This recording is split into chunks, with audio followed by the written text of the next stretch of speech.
There is a completely new kind of financial market taking shape, literally as we speak. We're talking about a market where real physical stuff like gold, oil, even electricity is being moved onto the blockchain. So, welcome to the world of real-world assets. And I want to be clear, this is not some small niche experiment. We are talking about a market that some of the biggest financial institutions are predicting could explode into the trillions of dollars in the next few years. Trillions. That's the kind of number that signals a massive change in how we think about owning and trading, well, everything. So that leads us to the real question we're tackling today. With a change this huge on the horizon, which assets are going to lead the pack? And maybe more importantly for us, where are the biggest opportunities really hiding? Okay, but before we can even get to the opportunities, we have to get on the same page. We need a super clear picture of what we're actually talking about. So what exactly are real-world assets, or RWAs, anyway? At its core, the idea is actually pretty simple. It's really just about taking a physical asset that exists in the real world and then creating a verifiable digital version of it, a token, that lives securely on a blockchain. Let me give you a simple analogy. The old way to own gold was, having actual gold bars locked up in a vault somewhere. The new way?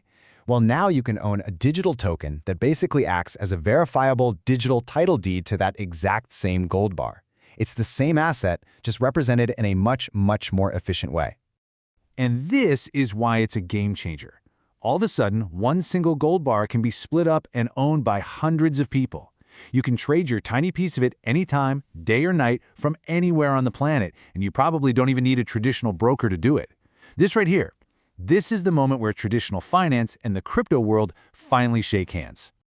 Okay, so now that we get what RWAs are, let's dive into the really exciting part. Which assets are actually leading this new digital gold rush?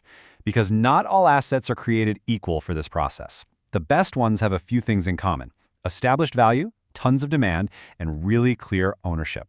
And yeah, no surprise here. It all starts with gold. Gold is the OG, the foundational real-world asset. We're already seeing projects like Pax Gold and Tether Gold, where every single token is a direct digital claim on real, physical gold that's held securely in a vault. I mean, it just makes sense, right? Gold was the perfect place to start. Everybody on Earth recognizes it as a store of value. It's a classic hedge against inflation. The trust is already built in. Tokenizing it just makes it way more accessible and easy to trade for the digital age. It's literally digital gold on the blockchain. Now let's shift gears to what might be the single biggest trend in this space down the road: energy. Seriously, just imagine being able to buy, sell, and trade tokens that each represent, say, a megawatt hour of electricity. And this isn't some sci-fi concept. People are building this as we speak. The potential here it's just staggering. Energy is the absolute bedrock of the global economy. If you can turn this massive, essential market into a liquid, tradable digital asset, you could be looking at one of the largest RWA markets in the world, period. All right, next up, let's talk agriculture. We're talking about the fundamental commodities that feed the planet, right? Things like soybeans, corn, and wheat. And yeah, these are also getting ready for their tokenization close-up. So here's what's really interesting about these. Agricultural commodities are tied to very real-world cycles, planting seasons, harvest seasons. By tokenizing them, you open up all these new, sophisticated trading strategies that used to be only for the big institutional players. And hey, this same thinking applies to the other massive pillars of our industrial world: oil and gas, crucial industrial metals, and even some of the more speculative alternative assets. Each of these tells a powerful story. Oil is the biggest commodity market on the planet, full stop. Industrial metals like copper are absolutely essential for the EV revolution and for building all the new AI data centers. And then you've got alternatives, things like diamonds or rare art, which are higher risk for sure, but also come with some really unique speculative potential.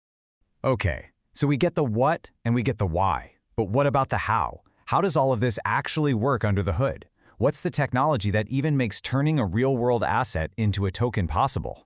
Well, these tokens are built on various blockchains, and each chain kind of has its own special sauce. Some are built for insane speed, others are designed specifically to work hand in hand with existing financial institutions. The main thing to know is that there's a ton of innovation happening right here, and things are moving super fast. And where can you actually find these tokens? Well, they're starting to pop up on both decentralized platforms, the ones that are open and run by the community, and on the big centralized exchanges, which are more like your traditional stock brokerage. But, and this is a really important point, this whole market is brand new. That means liquidity, how easy it is to buy and sell, is still pretty low. It's still developing. And that brings us perfectly to an essential reality check. As exciting as all of this is, the RWA market is definitely not without its challenges.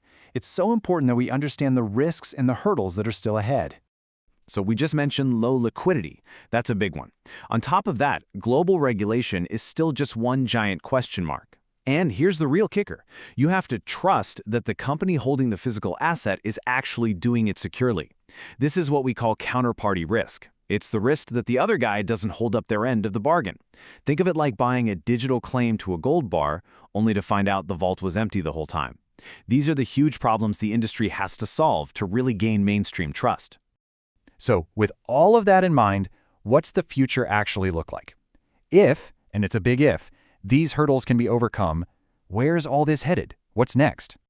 Well, the roadmap could play out something like this. First, we'll probably see more of these hybrid models, kind of blending the old world with the new.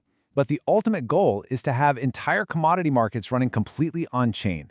That would allow for this incredible integration with decentralized finance, or DeFi. And eventually, these tokenized assets could go head-to-head and compete directly with traditional investment products, even giants like ETFs. So if you take just one single thing away from this whole explainer, let it be this. RWA is the bridge. It's that crucial link that could finally connect the wild, innovative world of crypto with the tangible, real assets of the global economy. The question really isn't if this bridge is going to be built anymore.